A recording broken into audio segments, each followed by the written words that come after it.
Totoo ba yun, Dok? Pag daw dun sa putol, dito sa mga matatandang gumagawa, hindi daw bumabalik yun. Pero pag sa ospital, bumabalik. Gaano katotoo ang lahat? Dok, pwede magtanong?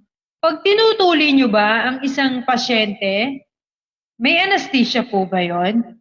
Kasi sa totoong buhay, pagka dito sa ilog, ginangataan lang ng bayabas eh.